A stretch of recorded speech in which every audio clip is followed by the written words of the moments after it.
This is the official EFL Podcast. Hello and welcome to the preview show. Joining me this week to look ahead to the weekend's EFL action are two players who are still playing in the EFL, representing the Golden Oldies, Leyton Orient captain Jobi McAnuff and Tranmere Rovers midfielder Neil Dans. The first match we're going to be looking at this week is the early kick-off on Saturday in the Sky Bet Championship. Third-placed Sheffield Wednesday taking on second-placed Leeds. Jobi, so much added spice to what already is such a huge game. What is it like playing in a match of this magnitude, though? Yeah, it's a big atmosphere, and I'm sure all the players will be looking forward to what will be a fantastic occasion. I'm sure the crowd will be a big part of it. You know, Hillsborough, when it's full and rocking's a really good place to play football. So I think given the situation in the league and how tight the table is, obviously it adds to that and should make for a fantastic game. Neil, Garry Monk coming up against his former team as well and one of their biggest rivals. I imagine you'll get quite a reception from the visiting supporters at Hillsborough. What is it like when you're up against a former side, when you know it'll be a hostile atmosphere like that, especially with Leeds' away support? Yeah, it always adds to the adrenaline of the game. I mean, I remember I signed for Birmingham, and then the first game of the season was against my former club, Colchester, who I'd just got promoted with. So it was one that came straight away, and it was one that I really looked forward to. But I think it'll probably be a bit different for Garry Monk. I mean, we know what the Leeds fans are like, and I'm sure they'll show exactly what they think about him during the game. But like I say, that all adds to the atmosphere. Yeah, Jobi, and if this match wasn't big enough, of course, the winner could go top of the league. In Leeds' case, will definitely go top of the league. How much of an advantage is that, playing first and going top of the league before anyone else has played a game in those 3 o'clock kickoffs? Yeah, I really enjoyed the early games. I think you get up, particularly when there is even more at stake than normal. You know, you can really just get up and focus on the game and really get cracking. So I think trying to get ahead of the game in terms of getting to the top and putting yourself where you really want to be can be important. It's obviously still very early in the season, but we touched on it last week in terms of setting goals each time you go out there. And that's a real big incentive to get to the top of the table. And, you know, the winning team know that if they can do that, then that's what it'll be, albeit maybe for a short period. Yeah, Neil, looking at Leeds now, and I've asked this question of Jobi a number of times this season so far. Arsenal loanee Eddie Nketiah still not starting as Patrick Bamford continues to play. Nketiah again comes off the bench and scores to earn Leeds a point at Preston in midweek. How can Marcelo Bielsa continue to leave a player out who scores on average every 44 minutes as a striker? For someone who obviously clearly works hard for the team, but hasn't scored since August. I mean, sometimes it can be an awkward one. There's no doubting that he's a really promising forward and he's got a lot of talent. But when you sign for a club like Leeds, they've got a wealth of talent all over the pitch. And I think obviously he's there on loan, so he might just have to be patient and wait for his chance. I mean, Patrick Bamford obviously isn't scoring as many, but he's offering something different to the team. And me being a Liverpool supporter, I sometimes see that with the likes of Firmino. He won't score as many goals, but the team plays completely different when he's not in the side. And Bielsa might just feel that he offers more to the system at this moment in time. Yeah, Jobi, though, not that Leeds have a big issue in terms of the team at the minute, you know, being second place, but one of the problems for them, they've struggled to score goals. Based on that Nketiah's stat, should there be a solution there that Bielsa has to find? Is there something that's wrong with this Leeds side? I wouldn't say wrong. I mean, they're sitting second place in the table. Is it something they can improve on and have to improve on? I would say most certainly. You know, they're lowest scorers out of the top 7. I think if you're a team that's looking to get automatic promotion, then, you know, you need to be scoring goals and probably more than they're scoring at the moment. They've had a couple of 1-0 wins at home recently. And, you know, although they're getting the victories, they're fine margins. And I don't know how much longer Nketiah can keep doing what he's doing without getting a start. But as Neil pointed out, I think the balance of the team, you know, especially for Bielsa is key. And, you know, I'm sure the lads that are in that team have been doing their job because of where they are in the table. So it's a really interesting story, one to keep an eye on.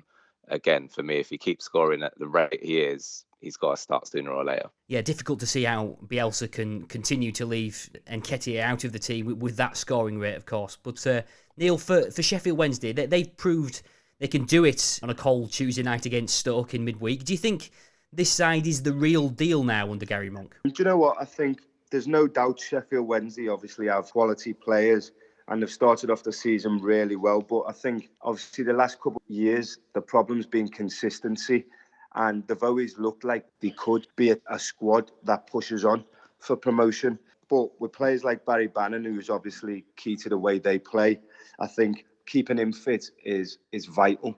And like I said, there's no reason why they shouldn't be pushing for them top spots. Well, none of the last 42 league matches between these sides have ended goalless since a 0-0 draw more than 50 years ago. Let's hope I've not jinxed that one for this match. Moving on now, though, to the 3 o'clock kickoffs and Millwall's match against Stoke. A few weeks ago, this wouldn't necessarily be one of the matches we'd have looked at, but it's friend of the podcast, Gary Rowett's first match in charge of the Lions against his former team. I asked a similar question of you last week, Jobi, but how much will he be looking forward to proving a point against Stoke, potentially? Oh, I'm sure most definitely, a massive, massive start for him. Really good to see him back, managing, in the Championship. I think he's a manager with real good potential and it's been a little bit unfortunate, but I think the fact that it's against Stoke to start with will, be massive for him. He didn't have long there, only sort of 6 months or so leaving in January. They backed him in terms of targets that they went after and really brought in some quality players, but it just didn't quite work in what was quite a short period of time. And I'm sure he would have felt, if given a little bit longer, he could have got things right there. But obviously it wasn't to be and he ended up leaving. So from his point of view, a great opportunity to start well. And as Neil touched on earlier also, when you're playing against a former club or managing a former club, you really want to go and, prove the point. So I'm sure that'll be in his mind come Saturday. Yeah, big shoes for Rowett to fill, of course, Neil. Taking over from club legend Neil Harris as well. Has he got the right credentials to do that job, do you think? Yeah, I think he definitely has. I mean, I personally think he's probably found a club now that will suit him. He was obviously very, very unlucky when he was at Birmingham. Everyone felt he was doing a great job, but obviously the change of ownership, they had their own vision for the club in bringing Zola in. So he was unfortunate. But I mean, since then, he's had obviously the experience of working at some big clubs, the likes of Derby and Stoke. So I think that will stand him in good stead. And I think Millwall's a club where the fans will really get behind him. And hopefully, I hope he does well because, like Jobi said, I think he is a manager with real potential.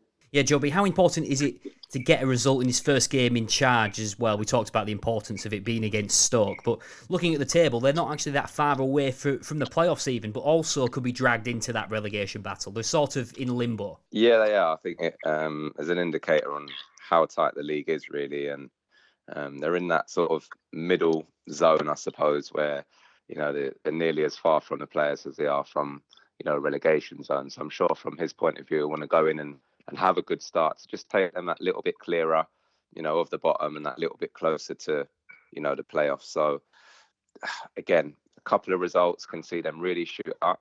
Likewise, a couple of bad ones, and they could be a bit closer to where they don't want to be. So it's obviously very, very vital to go and get a good start. You're looking at Stoke now, Neil, though. Nathan Jones clearly has the passion, as we saw after last weekend when he went out on the pitch and was beating his chest. And he's a strong character, having gone through what he's gone through recently.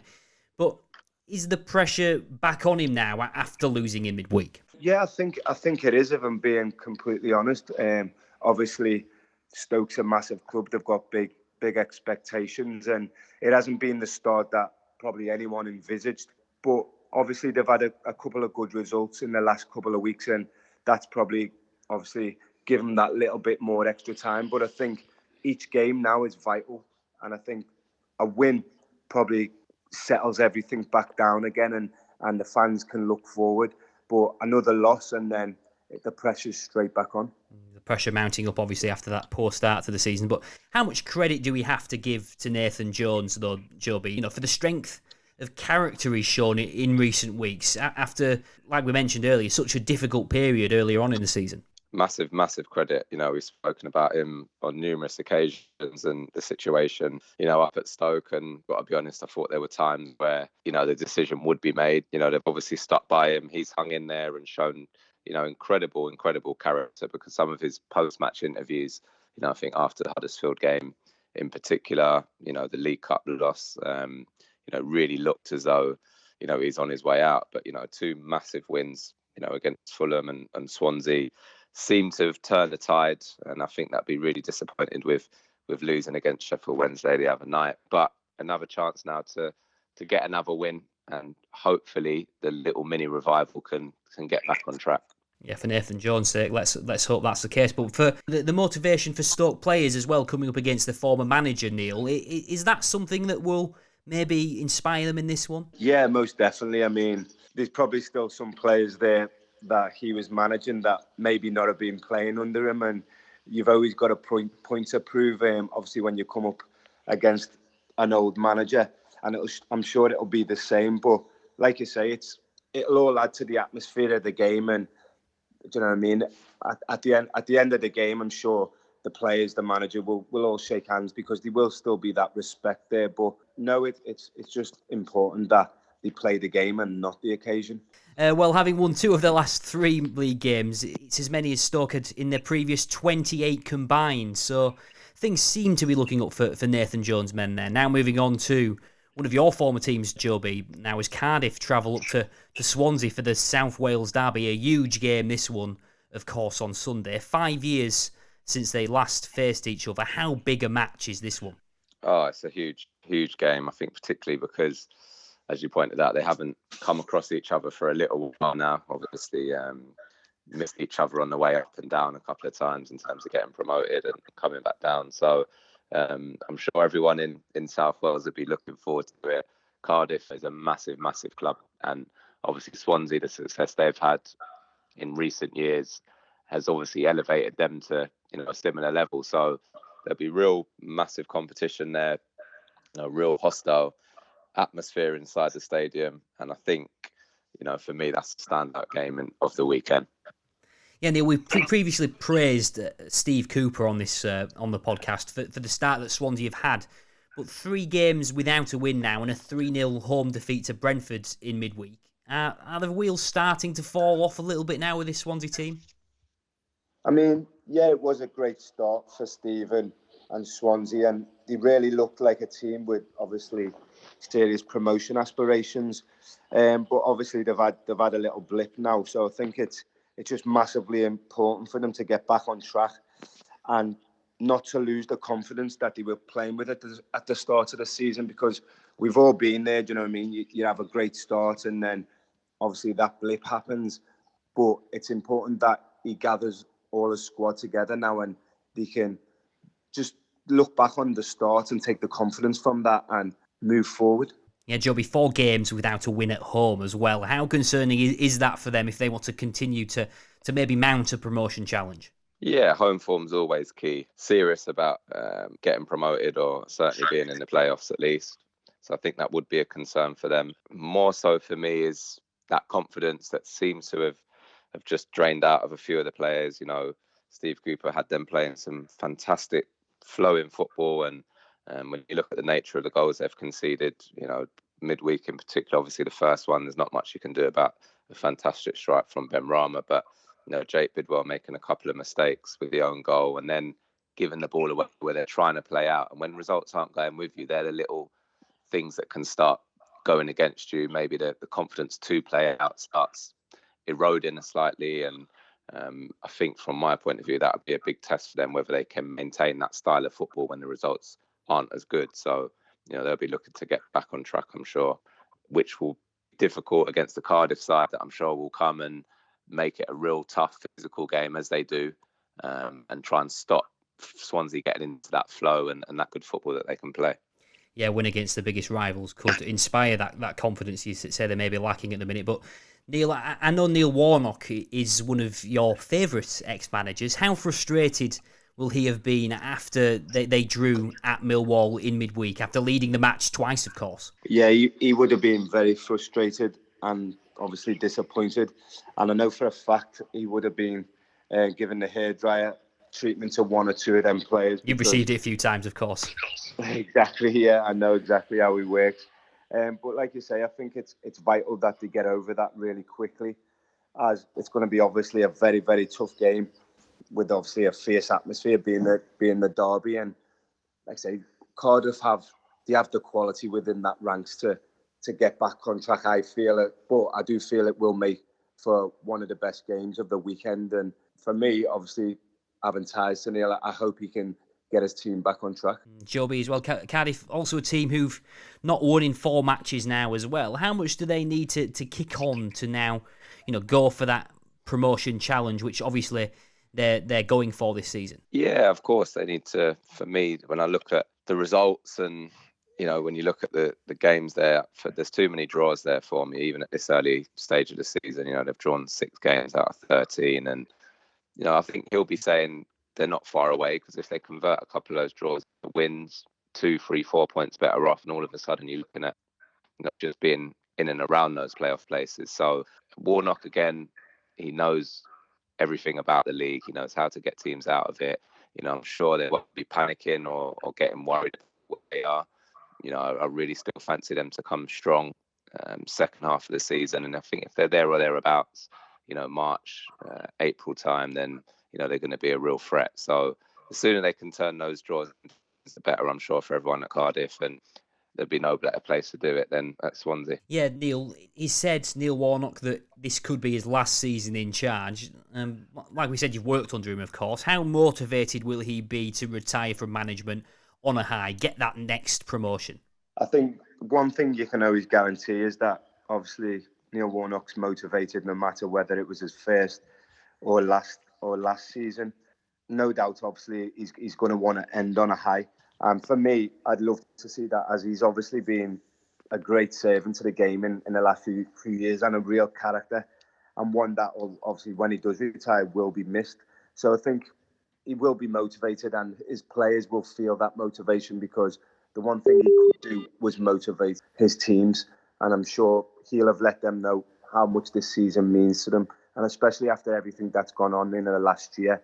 I think it would be a real testament to his players to help him end on that high. Yeah, well, Neil Warnock hasn't lost a match at Swansea for more than 26 years, so he usually enjoys a trip to face the Swans. Now let's move on to our featured match in Sky Bet League One, a baptism of fire for new Southend United manager Sol Campbell. They take on Ipswich at Roots Hall. Jobi, Sol clearly likes a challenge, but how difficult a job is this one for him now? 8 points from safety, a 7-1 defeat to Doncaster last time, and only 1 win in the league this season. Yeah, well, he's certainly not doing it the easy way, this management. It's another incredibly difficult job that he's got on his hands, walking into a club that has been on a real dreadful run of form, only 1 win all season.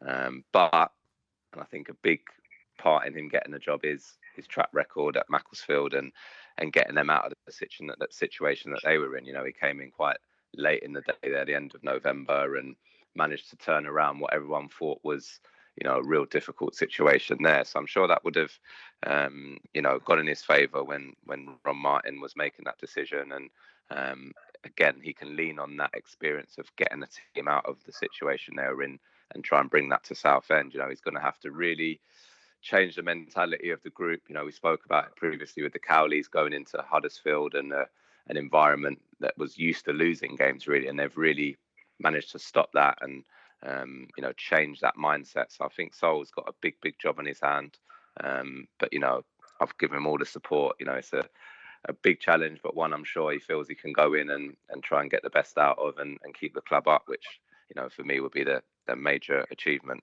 given the situation they're in. Yeah, Neil, you've come up against Southend this season for Tranmere. What does Sol Campbell have to do for them to get them results, do you think? I think Jobi hit the nail on the head. He's got to go in and obviously change the mentality of the players, and like Jobi said, get them feeling confident and getting used to winning a game.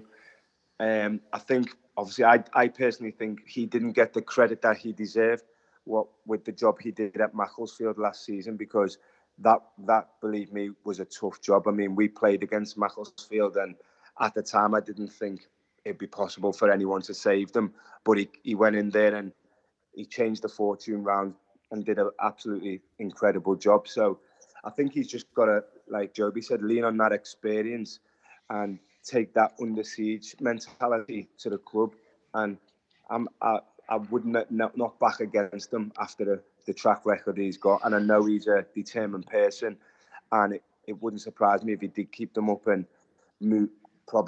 He'd probably deserve to move on to bigger and better things, in my opinion.